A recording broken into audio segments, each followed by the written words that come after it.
Oftentimes, when a relationship ends, the woman usually complains that the man was controlling to some degree. He had to have everything go his way.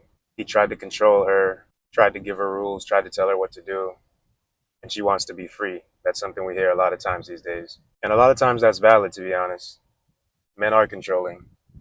Men do want things to go their way. They do require a certain standard, but I think a lot of times people forget why exactly that is. You see, a man's life is so delicate and can go wrong so fast that he has to pay a lot of attention to small details. When you add in a family, you add in a woman, those details matter even more. Everything's heightened at that point. I'll give you an example. If a man's been out on the dating scene and he understands how women carry themselves, he understands the sensitivity of a relationship, he understands how things can go wrong so fast on a girl's nights out or a night out at the club when your girlfriend goes out there with her friends. He knows how quickly things can fall apart. He knows how quickly temptation can influence you. He also knows that no matter how much you love him and how much you care about him, it still feels good to be noticed.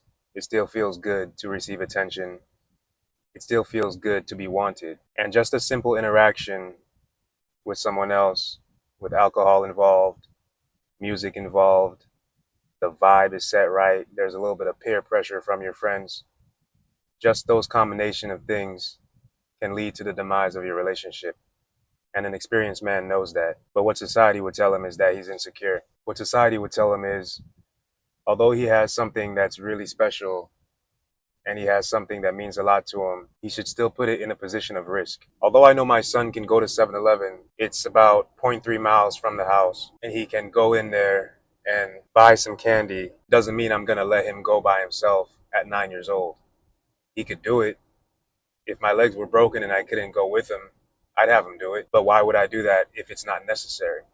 Why would I risk him going out there and repeatedly going out to 7-Eleven by himself as a 9-year old when I don't have to do that? When there's other options, when there's other stores, when there's other times he can go. So, in that aspect, of course, the man's being controlling, right? Because he's not letting the woman do exactly what he wants to do. Another thing you hear that's really common is the man was financially abusive. Now, financial abuse can be all kinds of things. I've heard women say that men are financially abusive because they have a budget and they won't give any leeway on that budget. For example, a man has a budget, let's say, of $100 on Saturday, $100 on Sunday, and the woman's goal is to try to get him to budge on that budget. And because he won't budge and he sticks to his plan, he's financially abusive and he doesn't love her. Now, obviously, these are extreme situations, and these are most likely looked at as like toxic relationships. And you guys are probably looking at it like, oh, well, that's just the wrong woman, or she just doesn't really care about him, or that's a gold digger, or whatever. And these are just extreme examples, but these things happen all the time in different little ways. I'm just giving you the ones that are obvious. I'll give you one that's a little bit less obvious. Let's say a family's trying to stick to a budget and we're going to go to the beach from 1 to 4 o'clock. Now, let's say you're a family of 6, including the parents, and you want to stick to a certain budget. You guys have a goal of buying a house. You guys live in an apartment, something like that. You're going to the beach. It's about 12 o'clock. What you actually need as the man and what you're going to try to do is you're going to try to have everybody sit down at 12 and eat so that when you guys go to the beach, you don't spend $130 or $140 just because everybody's hungry. When everybody could easily eat at home at 12 o'clock, and then when we get back from the beach at 5, we eat again, and we actually eat the groceries that we bought. And I'm giving this example because this is something that I've had to deal with. And it's not necessarily a big deal. It's just that small things like that add up. It's just like if you and your girl say, hey, we have plans of buying a house, we have plans of getting a new car, whatever, and you look at the budget, if you even have a budget, because most couples, they don't have a budget, and women don't want to have a budget because they don't want to be held accountable for anything. But if you look at the budget and it says, we need to stop drinking coffee because we're spending $65 a week on coffee or $50 a week on coffee. Nobody wants to be told that they got to stop drinking their coffee. And obviously, everything's communication. And if you really truly need that coffee, I'm sure your partner will find a way to allow you to keep drinking that coffee. But it can be called financial abuse just because you put some restrictions on certain spending habits. Your girl wants to eat out every day for lunch. And when you look at the budget, She's spending $100 on food every week, but you as the man, you need to work overtime in order to make up for that. And obviously you can say, well, you need to work harder, make more money, whatever, but these are real life situations for real people. And those comments are not really helpful. And even thinking that is a waste of time, because no one here is as stupid as you think, to the point where they don't understand that they need to minimize spending, work hard, go to college. They should have done better. They should have planned for that. You shouldn't have a family. We understand those comments can exist. We get it.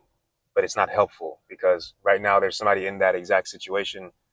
And what they actually need to do is to be more controlling. So I guess the long term message of this video is, yes, men are controlling, but there's a reason why they're controlling a lot of times. They're not just controlling because they're insecure. They're not just controlling because they want to be on top of you or they want to be above you.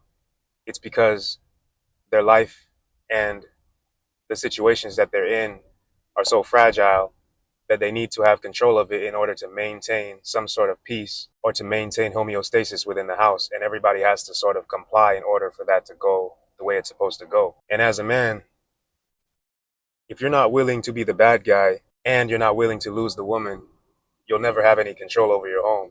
She'll run the house. As soon as a woman realizes that there's nothing she can do for you to leave her, she's most likely going to take a look at those things. I'm not saying she's going to do them, but she's going to consider them. She's going to be confident and comfortable in the fact that there's nothing she could do and you'd never leave her. And it sucks to have to tell a woman there are certain things you could do that I would leave you, but it's important for her to know that, even though you don't have to say it. Like, you don't have to tell your girl, hey, if you fall apart and you gain 25 pounds, you're single. You don't have to tell her that. But she should know that by the way you live, by the way you carry yourself. She should have a feeling that, hey, based on his type, based on the certain things he does, based on his lifestyle, if I don't keep myself up, he's going to leave because he has standards for himself. And you also don't get to put those things on her if you don't have them for yourself. You can't be controlling and you can't have the keys if you're not willing to put in the work and you're not willing to pay the cost. So yes, men are controlling. And men need to be controlling. Men need to control their world. When a woman meets a man, it's very rare that he's entering her world. I actually did that before. I did that with a woman. I moved in with her and everything. It was absolute chaos. I was already by default in her world, so I naturally had to step back and allow her to do her thing. She already had processes and things that she did day to day, so I fell back and I helped her with those things for a certain period of time. A few months, actually. She's probably watching this. What a time. Learned a lot from that one. But anyway, normally a woman stepping into a man's world, and that's not to put a woman down, that's not to make her feel like she's lower or any of that. She's stepping into that world because he should have had something established for himself already. Or why are you picking him? Obviously, as a woman, you don't want to pick a man who has nothing going for himself. He should already have his own place. He should have his own things going on. He should have his own goals and aspirations. So if you step into his world, he needs to maintain control of that world. It's just that simple. If there's new kids that come into the fold, they need to understand that there needs to be a certain bedtime. There needs to be a certain way of eating, because he's already established a lot of these processes between him, his kids, or his family dynamic. And when you come in and try to change those things, it's not going to work because he's put a lot of thought into why he does everything the way he does already. And of course, you always have a voice. I'm not saying that you don't get to influence what's going on or you don't get to chime in and put in your 2 cents, because if you have a considerate man and a good man, he's going to want to hear what you have to say. But at the end of the day, he gets the final say and he gets full control. And there's no other way to do it. It's actually on the woman to pick a balanced, fair leader so that she knows, okay, even when he makes decisions that I don't like, it's always in the best interest of the entire group. It's never a selfish decision. It's never something that's self-centered. It's never something that's about him. Even though I don't see it in the moment, she needs to have the confidence to understand that in some way, form, or fashion, this is to better us as a family. And if your woman doesn't trust you to do those things and trust you to lead, you have a way bigger problem and you need to lead. You need to go, because you don't have control over your household. And if you don't have control over your household, what the hell do you have? You have nothing. You have chaos. The kids got to fall in line. The woman's got to fall in line. You have to submit to doing the right thing by the family, not just being selfish for yourself. It's not just about you. The control is not about you. The control is for the betterment of the group. So yes, men are controlling. Men should be controlling. Men need to control their lives. Our lives are so fickle. Anything that goes wrong can ruin it, can destroy it. Any wrong move we make. If we just go outside and get into an argument, Nobody's going to feel sorry for us. They're going to shoot us down. If you get into an argument and you lose your temper over some shit that the cops get involved with, you lose your temper with a woman, you could lose your life right there. Any mistake we make, we're out of here. So yes, we need control. We need control over ourselves. We need control over our emotions. We need control over our families.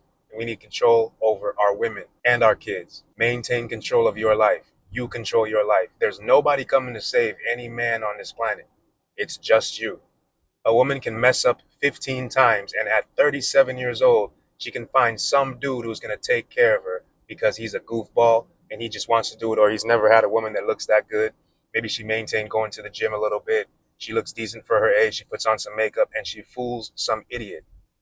We don't have nobody to save us. So we need control at all times. So don't feel bad if somebody says you're controlling. You need more of it. But you need to be a good leader and you need to do things in the best interest of your family and yourself. That's what I got to say about control. I want control. I'm always going to maintain control in my life, and everybody in my life needs to fall in line or they need to leave. But it's not about me.